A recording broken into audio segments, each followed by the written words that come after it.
আজকে আমাদের ঘরে দুটো ভালো খবর এসছে, সুখবর। তো একটা হয়তো খবর তোমরা সবাই জানো, আরেকটা জানো না, তো বলছি। তার আগে দেখো তোমাদের দাদাভাই পরোটা নিয়ে এসেছিলো, সেগুলো খাওয়া হলো সকালে টিফিনে চায়ের সাথে। তারপরে আমরা এখন চলে যাচ্ছি একটু গঙ্গায় স্নান করতে।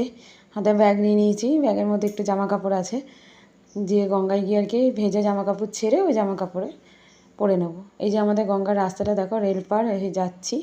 আমাদের ঘর থেকে বেশি দূর নয়, 10 মিনিট হেঁটে গেলে হয়তো 10 মিনিটের মতন লাগবে। ওই জন্য আমরা হেঁটেই চলে যাচ্ছি। দেখো গাছগুলো কত সুন্দর লাগছে, তাই না? গাছ ফুলগুলো দেখতে খুব সুন্দর, ফুল সবাই ভালোবাসে, ফুল আর বাচ্চা সবারই প্রিয় আর কি।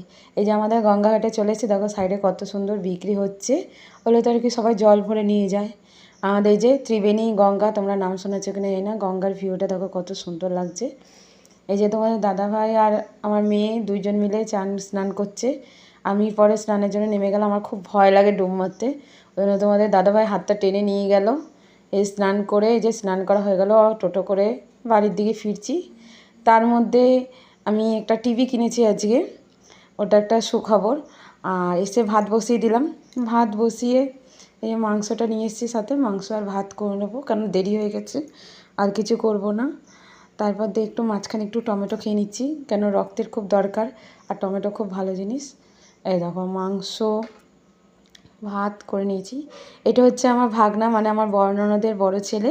আজকে শুনলাম, ঘাটে গেছিলাম তখনই শুনলাম ও বিয়ে করছে, তো তখনই আসার সময় ভিডিও কল করে নিয়েছি। তোমরা সবাই ওকে আশীর্বাদ করো, ওর যেন জীবনটা খুব সুন্দর হয়।